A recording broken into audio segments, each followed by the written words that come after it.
Манай орооны онцлог шинж гэвэл манай ороо үйлдвэрийн бүс, ажилчдын гудамж, үйлдвэрийн тойрог гэсэн 3 бүсийг хуваагддаг. Ажилчдын бүсэнд нь юу багтдаг вэхээр Барс зах, Барс хоёр зах, Сандэй плаза, Хариран зах гэсэн 3 том зах худалдааны төвөд багтдаг. 3 том зах худалдааны төвүүдийг дагаад одоо нэг орон гэргүй хүмүүс тийм орон гэргүй хүмүүс ингээд орон гэртеч хүмүүс байгаа ингээд худалдааны амиа эрхлэх гадуур нийт задаа худалдааны амиа эрхлэлт ингээд байдаг. 2025 он гарснаас хойш энэ 3 том захыг ингээд дагаад орон гэргүй хүмүүс ингээд архицруулах хүндэйгээ хөвчмөр байнга хэрэгэлдэг болохоор энгийн иргэдэн ингээд хажуугаар нь зөрдөг барьдаг тиймэрхүү асуудал зөндөө байгаа. Энгийн иргэдэн хажуугаар нь ингээд зөрөөд зүгээр нэг энгийн өвчтөй ямар нэгэн зүрхний юм алдагдaltaй даралт гэсдэг тийм хүн тэр хүмүүсээ хажуугаар ингээд яваа зүгээр унахад хүмүүс ингээд хажуугаар нь зурж байгаа хүмүүс аянд ингээд архиугаад ингээд тасраад унтсан хүмүүс байна гэх чигээр хандаж би туслахгүй өөр хүн тусалчихна гэсэн тийм маягтайгаар цаашаа зөрөө яваад байдаг. Тийм тохиолдолд цагдаагийн алба хаагчид 2025 оны цагдаагийн газрын даргын тушаалаар 2025 оны 9 сарын 16-наас 2026 оны 1 сарын 16-ны хүртэл гэмтэр хөдлөөс өртөн сэргийлэх чиглэлээр Баянгол дургийн цагдаагийн газрын нутаг дэвсгэрийн хэмжээнд шөнийн болон өдрийн явган эргүүл үүрэг гүйцэтгэж байгаа. Явган эргүүл үүрэг гүйцэтгэж байгаа хугацаанд нь юу тохиолддог гэхээр одоо тасарч унтсан бие авах чадваргүй иргэдийг 103-т нь хүлээлгэж өгч эрүүжүүлэх саатуулах байранд нь хонуулах ар гэртээ хүмүүсийг ар гэрт нь хүлээлгэж өгөх харин захаас ингээд барсхийн хооронд ингээд зуны цагаар ингээд яваад үзүүл ерөөс сосруулахундаа хэрэгэлсэн маш олон хүмүүс байгаа. Тэрний хажуугаар зун олоод нөгөө баяр ёслол болоод ирэнгүүт нөгөө хүний хөл хөдлөн айгүй их болчдөг.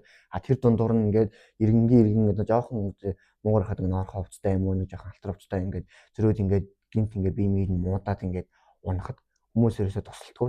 2025 он гарсан Баянгол дургийн ресторанаас эсэрт тийм тохиолдол 2 удаа бүртгэгдсэн байгаа. Чанар байдаг штэ.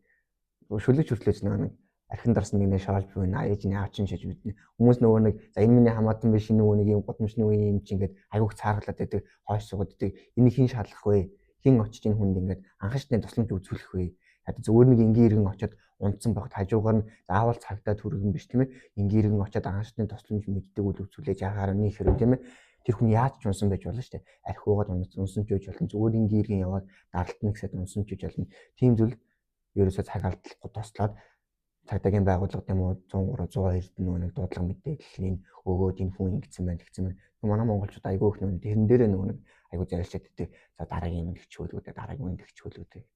Тэн дээр айгүй анхаарч ажиллаж. Энэ цагдаагийн албагч ер нь тэн дээр өртөө нэг эргүүл тойруулаа хийгээд энэ тэнд юу яйцсан байна ингээд 100 байгуул анхаачтай тусламж үзүүлээ тийм ээ 103-т нь хүлээлгэж өгөөд яагаар нэг нэг ар гэрэн байвал ар гэрийн аль тогтоогоод ар гэрт мэддэгдээд тэгээ таас дарах хэмжээгээр аваад явчихдаг байгаа. Ингээд энэ дээр шаран авсан байж. Одоо ингээд нэг шарууд ингээд тэмдэглэсэн байгаа шүү дээ. Шарууд тэмдэглэсэн байгаа. Энэ дээр нэг томоохон зах худлаанууд явж байгаа. Хамгийн зах дээр Барс 2 явж байгаа. Энэ дээр нь хар Сандэй плаза явж байгаа. Энэ дээр нь хар явж байгаа. Энэ дээр гурвалжин гэж явж байгаа. Тэгээд яг нүүрийн хэсэгтээ ингээд аж ахуйн нэгж ингээд байгууллага төлөвлөсөн байгууллага байгаа. Хойгоор ингээд үйлдвэрийн бүсгээр авчиж байгаа. Одоо энэ гурван шараар тэмдэглэсээг энэ нөгөө ингээд одоо нөгөө орон гэргүүнээ тэмдэглэл маягаар амьддаг иргэд маш олон байдаг хөхгүй. Тэгээд энэ дээр өглөөний 9 цагаас оройн 6 цаг хүртэл гэмтэр хөдлөөс өрсөн сэргийлэх чиглэлээр явган эргүүл үүрэг гүйцэтгэж одоо нөгөө орон гэргүй тэмдэглэл байдлаар амьддаг энэ иргэдээр хялтавж ажилладаг гэж байна.